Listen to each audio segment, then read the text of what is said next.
बच्चों, आज हम कक्षा में एकांक सदिशों आई कैप, जे कैप, के कैप का अदिश गुणन सीखेंगे, जिसे अंग्रेजी में scalar product of unit vectors I cap, J cap, के कैप कहते हैं। तो इनका अदिश गुणन कैसे होता है, यह हमें बच्चों मालूम है कि हम लोग देखते हैं जो हमारा जो 3D होता है, 3 डायमेंशन, एक्स अक्ष, वाई अक्ष और जेड अक्ष, ये जो तीनों होते हैं, ये इधर एक्स अक्ष हो गया मान लीजिए, और इधर ये वाई अक्ष हो गया, इधर जेड अक्ष हो गया। इनको बदल भी सकते हैं आप, इधर एक्स लिख सकते हैं, इधर वाई लिख सकते हैं, इनको बदला जा सकता है। तो एक्स अक्ष के अंदिश जो वेक्टर लगा होता है उसको आई कैप कहते हैं, एक अक्ष सदिश इसे आई कैप कहते हैं, ये इस दिशा में लगा होता है। और वाई दिशा में जे कैप लगा होता है तथा जेड दिशा में के कैप लगा होता है। ये एकांक वेक्टर होते हैं, इनको हम एकांक सदिश कहते हैं। अब अगर हम मान लें कि ए बराबर, जैसे ए वेक्टर बराबर होता है, हमने मान लिया कि ए वेक्टर बराबर A1 आई कैप प्लस A2 जे कैप और प्लस A3 के कैप, A3 ये हो गया A3 के कैप, ये वेक्टर हैं। तो इनमें देखिए बच्चों कि ये हमारा जो एक तो ओ एक्स अच्छा है, दूसरा ओ वाई अच्छा है, तीसरा ओ जेड अच्छा, तीनों जो होते हैं वो इस प्रकार बने होते हैं कि एक्स के ऊपर वाई लंब है, इन दोनों के बीच में कोण 90 अंश होगा, और वाई के ऊपर जेड लंब है, जेड के ऊपर एक्स लंब है। परस्पर तीनों, ये जो हमारा फ्लेमिंग का बाएं हाथ का नियम होता है, ये तीनों इस प्रकार होते हैं, जैसे मान लीजिए ये हमारा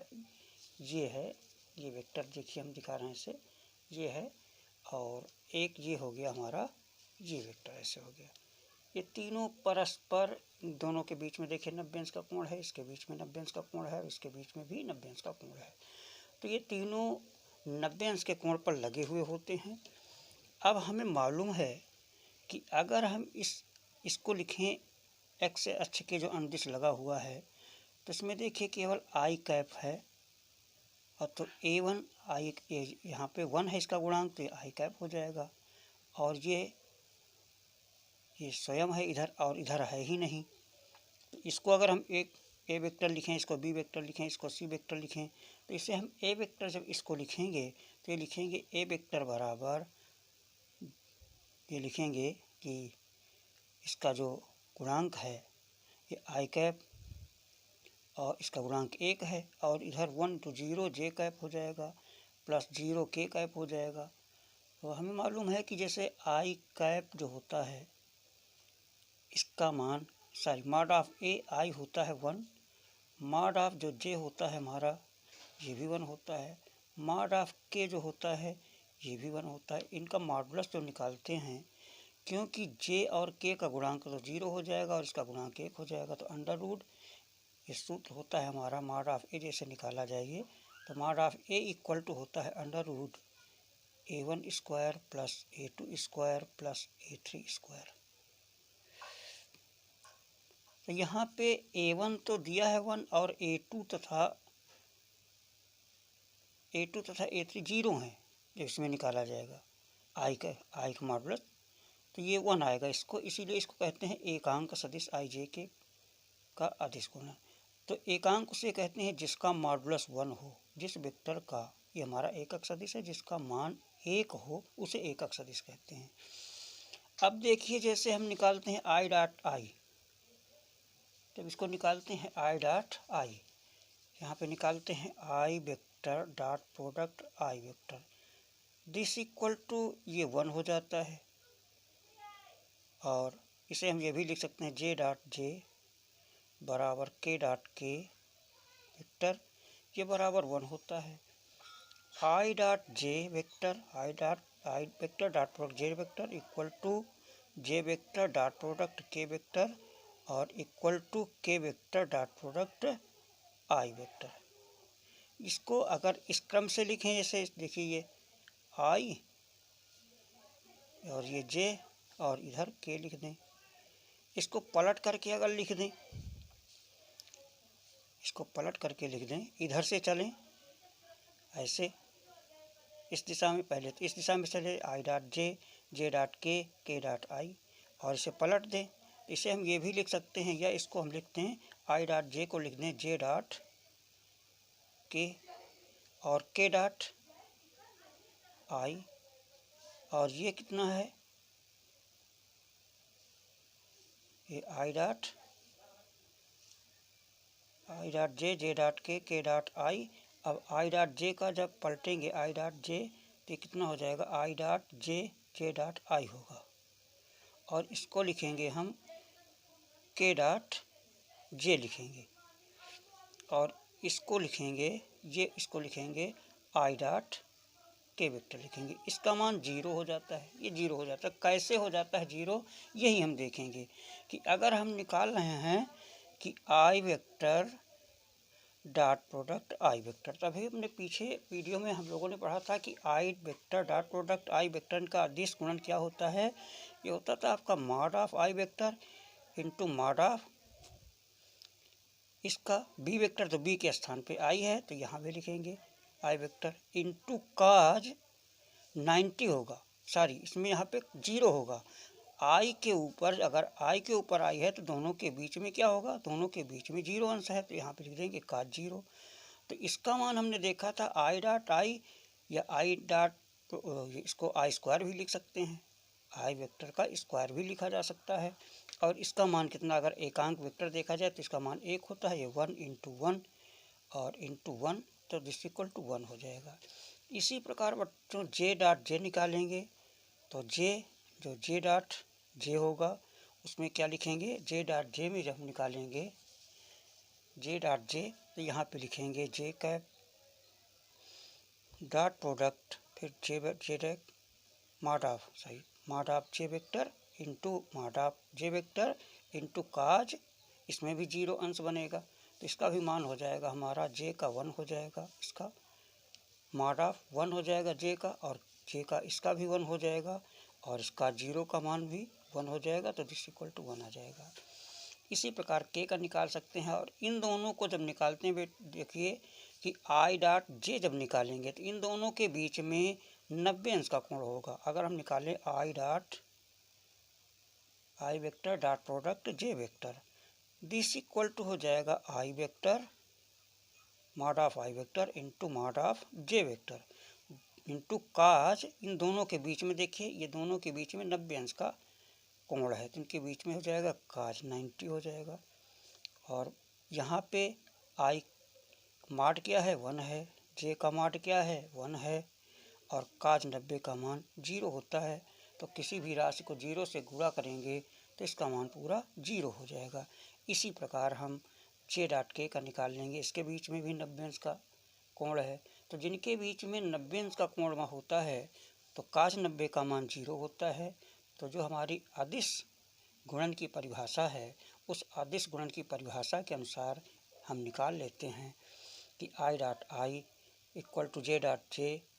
vector equal to K vector dot product K vector equal to 1, तथा I vector dot product J vector equal to J vector dot product K vector equal to K vector dot product I vector equal to J vector dot product ये J vector I vector, ये आई vector है, यहाँ पे आई vector, और ये है के dot I vector है, यहाँ पे के डॉट ये के डॉट जे है, और यहाँ पे आई डॉट के है, इसका मान हमारा 0 हो जाएगा। तो बच्चों इसी से संदर्भित हम एक प्रश्न हल करेंगे। देखिए हमारा प्रश्न ये है, ये प्रश्न है हमारे पास कि प्रश्न ए वेक्टर ये दिया है, ए वेक्टर ये बराबर दिया है ए वेक्टर, ये देखिए यहाँ पे ए वेक्टर क्या दिया है कि ए वेक्टर बराबर आई cap plus J cap plus minus K cap, तथा बी वेक्टर बराबर है I cap minus J cap plus K cap हो तो ए डॉट बी का मान ज्ञात कीजिए। तथा आगे भी लिखा, तथा क्या करना है कि इन्हीं सदिशों द्वारा इनके बीच का कोण ज्ञात कीजिए। ये बच्चों NCERT का प्रश्न है, और डॉक्टर हर्षरूप शर्मा की पुस्तक में उदाहरण में दिया है जो यूपी बोर्ड की परीक्षा में 2015 में एचएन सेट में आया था। तो देखिए इसको कैसे सॉल्व किया जाएगा। इसको सॉल्व करने के लिए क्या किया जाएगा, यहाँ पे हम क्या लिखेंगे कि यहीं पे देखिए जब इसको सॉल्व करेंगे तो चाहे इसको हम यहाँ पे लिख लें, इस प्रश्न में यहाँ पे लिख रहे हैं, देखिए यहाँ उतारे ले रहे हैं इस प्रश्न कॉपी में कि इसका हम हल करेंगे तो लिखेंगे कि ए वेक्टर बराबर दिया क्या है, I cap plus J cap minus K cap, तथा बी वेक्टर हमारा क्या दिया है, बी वेक्टर बराबर दिया है I cap minus J cap और प्लस के कैप। तो हमें निकालना क्या है, तो A vector dot product B vector equal to what, तथा हमें निकालना है theta equal to what. Theta क्या है, इस चीज़ को, इतनी चीज़ को हमें ज्ञात करना है। तो बच्चों यहाँ पे हमें ए वेक्टर और बी वेक्टर के माड पहले निकालने होंगे, माड ऑफ ए वेक्टर, इसी को ए कहा जाता है। तो दिस इक्वल टू हो जाएगा अंडर रूट, ये कितना हो जाएगा इसका ए वेक्टर, ये 1 का स्क्वायर हो जाएगा, प्लस यहाँ पे 1 का स्क्वायर हो जाएगा, प्लस यहाँ के का गुणांक -1 है तो -1 का स्क्वायर हो जाएगा। तो this equal to 1 + 1 + 1 equal to √3 आ जाएगा, तथा mod of B vector this equal to, इसे बी लिखा जाता है, ये हमारा स्केलर क्वांटिटी है तो यहाँ पे लिखेंगे इसमें 1 का स्क्वायर प्लस जे का गुणांक है -1 इसका स्क्वायर प्लस के का गुणांक है 1 इसका स्क्वायर, तो ये भी हो जाएगा √1 + 1 + 1, तो दिस इक्वल टू √3 आ जाएगा। ये वैल्यू हमें प्राप्त हो गई बच्चों। अब आगे हम क्या करेंगे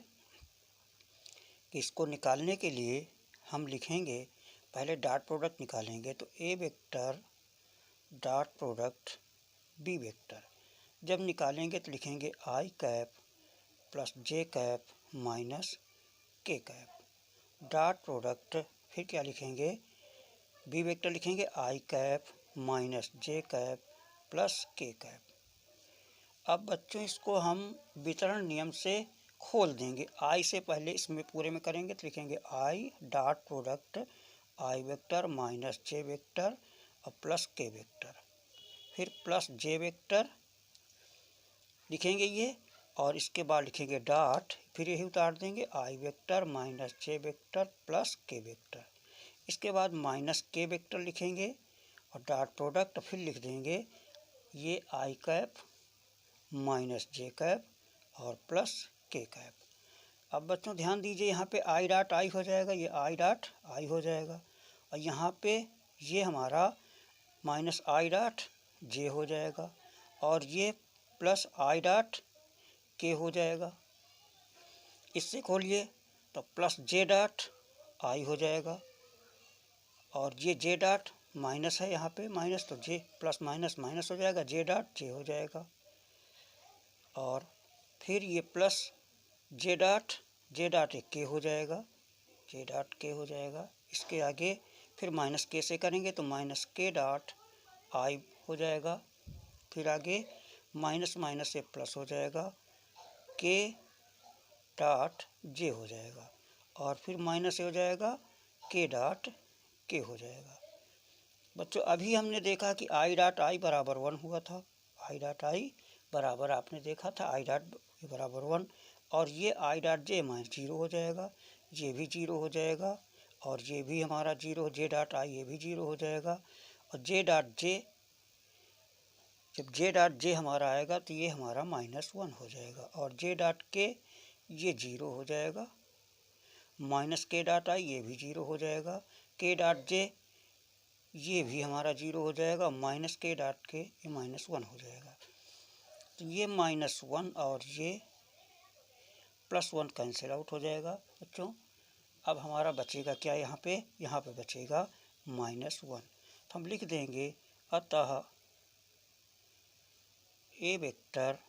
dot product P vector equal to -1, यही आंसर हो जाएगा, इसका आंसर यही हो जाएगा। अब आगे बच्चों हमें निकालना था थीटा। तो हमें मालूम है कि चूंकि A vector dot product B vector बराबर था ए का मॉड इंटू बी का मॉड वेक्टर में इंटू कास थीटा था, इसलिए ए डॉट बी बच्चों निकला है -1। यहाँ पे -1 पुट कर देंगे और मॉड ऑफ ए वेक्टर जो हमारा निकला था √3 निकला था, तो √3 लिख देंगे। और ये भी हमारा √3 निकला है, √3 है, इंटू हो जाएगा हमारा ये A dot B equal to mod of A vector into mod of B vector into cos theta. तो बच्चों ये ए डॉट बी अभी A vector dot product B vector -1 निकला है, और ए वेक्टर का मॉडुलस सबसे पहले हमने √3 निकाला था। ये देखिए लिखा हुआ है यहाँ पे, ये निकला था यहाँ पे, ये √3 निकला था, और मॉड ऑफ बी वेक्टर ये भी √3 निकला था, तो यहाँ पे √3 लिख दिया गया इंटू कास थीटा लिख देंगे, आगे लिख देंगे काज थीटा। तो ये हो जाएगा -1 इक्वल टू 3 काज थीटा, या इसे हम लिख सकते हैं कि कास थीटा इक्वल टू -1/3 इसे लिखा जा सकता है। इसलिए थीटा लिखा जाएगा काज इनवर्स इन ब्रैकेट -1/3। यही आंसर हो जाएगा बच्चों, ये हमारा आंसर निकलेगा, इसी को आंसर लिख देंगे। तो इस प्रकार हम वेक्टरों का अदिश गुणन करना हम लोगों ने सीखा कि अगर हमें वेक्टर दिए हैं 2 वेक्टर, तो उन दोनों वेक्टरों से उनका गुणा कैसे किया जाता है, अदिश गुणन कैसे प्राप्त किया जाता है। बच्चों आज यहीं तक।